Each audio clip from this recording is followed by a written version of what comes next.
ಏನಿದೆ ಅಂತ ಹೇಳಿದ್ರೆ ಹೆಚ್ಚಾಗಬೇಕು. ಇವತ್ತು ಬೆಂಗಳೂರಿನಲ್ಲಿ ದುರ್ದೈವ 48% ಓಟ್ ಆಯಿತು.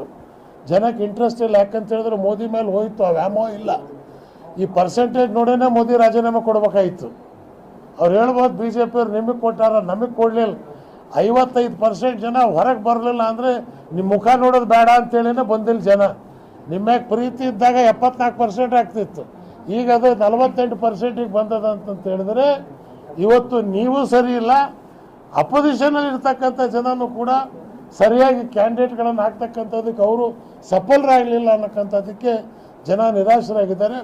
ಆದರೂ ಜನಕ್ಕೆ ನಾನು ಪ್ರಾರ್ಥನೆ ಮಾಡ್ತೀನಿ, ಮತದಾನಕ್ಕೆ ಹೊರಗೆ ಬನ್ನಿ, ಇದು ನಮ್ಮ ಹಕ್ಕು, ಈ ನಾವು ಹಕ್ಕನ್ನು ಚಲಾಯಿಸಲೇಬೇಕು. ಇವತ್ತು ನೀವು ಈ ಏನು ಇಂಡಿಯಾ ಗಠಬಂಧನದ ಕಾಂಗ್ರೆಸ್ ಕ್ಯಾಂಡಿಡೇಟ್ ಇದ್ದಾರೆ, ಹಸ್ತದ ಗುರ್ತಿಗೆ ಓಟ್ ಕೊಟ್ಟು ನೀವು ಜಯಗಳಿಸ್ಬೇಕು ಅಂತೇಳಿ ಇವತ್ತು ನಾನು ಪ್ರಾರ್ಥನೆ ಮಾಡ್ಕೊತೀನಿ. ಇನ್ನು ಜನತಾದಳದ ಕೇಸು ಹೈಕೋರ್ಟ್ನಲ್ಲಿದೆ, ಆ ಕೇಸ್ ಇನ್ನೂ ತೀರ್ಮಾನ ಆಗಿಲ್ಲ. ಇವರು ವಾದ ಹಿಯರಿಂಗಿನ ಮೇಲೆ ಹಿಯರಿಂಗ್ ಡೇಟ್ ತೊಗೋತಾ ಇದ್ದಾರೆ ದೇವೇಗೌಡರ ಕಡೆ ಜನ. ಆದರೂ ನಾವೇನು ಮಾಡ್ತೀರಿ, ಸಣ್ಣ ಜಾತಿ, ನಮ್ಮ ಹತ್ರ ದುಡ್ಡಿಲ್ಲ, ದೊಡ್ಡ ಲಾಯರ್ಗಳು ಇಡೋ ಶಕ್ತಿ ಇಲ್ಲ.